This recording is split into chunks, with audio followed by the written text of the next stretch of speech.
I never thought that I'd be running a llama park, but now that we've actually got it, it feels very, very natural.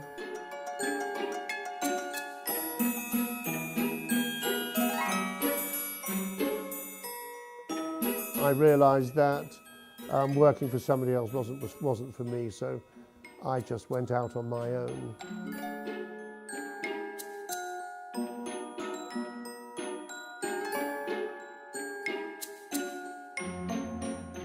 I'm the one with the big animal licence because I have a British Horse Society qualification.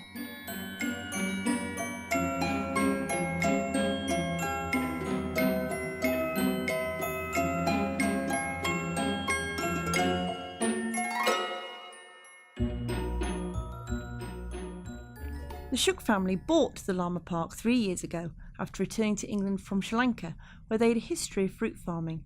And before that, they had previously ventured all over the world for their various careers. We bought the Llama Park 3 years ago in May 13th, which was my 60th birthday. So we used to joke that what do you give a woman for her 60th birthday is 35 llamas, 40 alpacas and a lot of work. At the Llama Park, the eccentric owner Bobby runs the day-to-day operations. We needed somewhere to live, a house, we needed a field, and the Llama Park had a house and quite a lot of fields, and so we decided that that was what the place would be. I've always hated zoos. The zoo in Dubai was absolutely repulsive. It was awful. Concern for animal welfare has always been something that both my wife and I have been very concerned about. We haven't brought in any animals that require the zoo license or anything like that. Bobby and Susan's daughter Lily also works at the park. And I literally just got a call from uni one day saying they decided to buy a llama park. But I am heading off to do my own thing in a few months, because obviously you think your parents buy this lovely business and say you can run it if you want, but it's not your choice. It's also an absolute nightmare living and working with your parents. Pat, the livestock and estate manager, runs guided llama walks around the park every day with his team, letting visitors get some hands-on time with the unusual animals. Initially started working here as a work experience placement and have slowly worked my way up to the managerial role of the livestock and estates manager. So as part of that, my job is to make sure that the park is maintained, as well as all the animals and the guests that come to the park are kept happy and full of food, and kept nice and clean as well, and watered when they need to be too, which is every day. I'm Pat, I'm going to be your guide this morning. We're going to take out a group of llamas with us. As you can see, the llamas are quite large animals, so they can be a little bit daunting to some people, but they are super friendly and super docile when they need to be. We always lead our llamas from the right-hand side. It's just the way that we've always done it, and in doing so, you guys kind of help out with our training as well. So, as you can see, Freddie's quite calm to just stand next to me here. They're not a big fan of having their faces and ears touched, but you do have plenty of neck and plenty of back to have a stroke of. So, if your llama's getting too close and in your personal space like this, then feel free just to push it away. If you want it a little bit closer, then bring it a little bit closer, and they'll come and give you some affection like this, all right? Oh.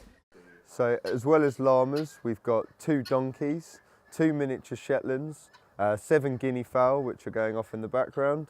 We've got 20 free-range chickens that roam around the park, stealing people's picnics and all the food that they drop.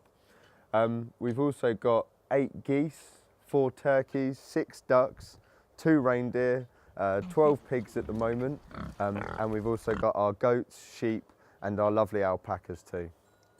Even among a herd of such unusual creatures, there are some standout characters. Teddy's he's one of my favourite llamas that we've got here at the park. He's an Olympic winning jumping llama.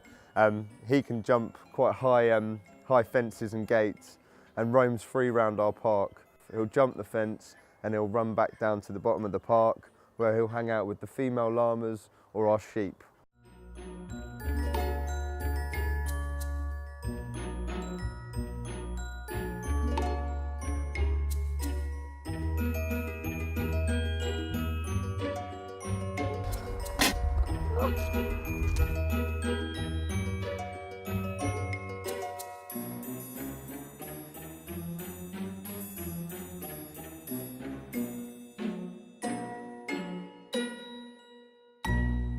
Before the Shooks, the park only had llamas and some reindeer.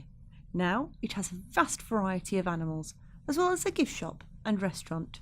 Though we're stuck in the middle of Ashdown Forest, people will come from Brighton and come from London to buy alpaca and handmade pewter jewellery and pure wool items because you simply can't get them in the high street.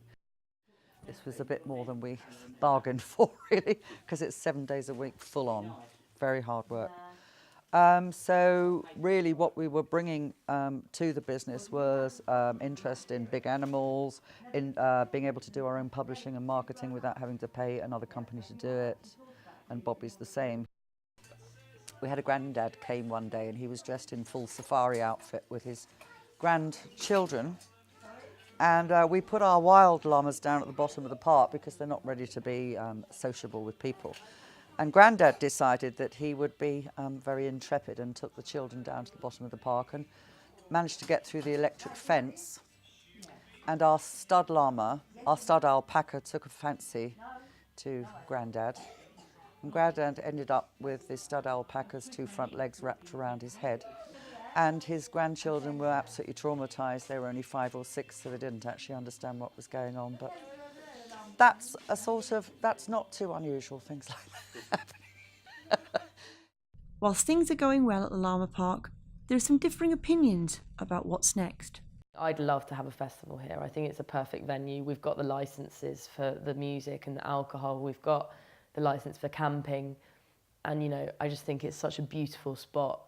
And, you know, I don't know how the animals would be, but not a huge festival. It's just also around here there's loads of local talent. We'd really like to encourage more groups of children to come and visit, whether it's school groups or cubs and guides and things like that.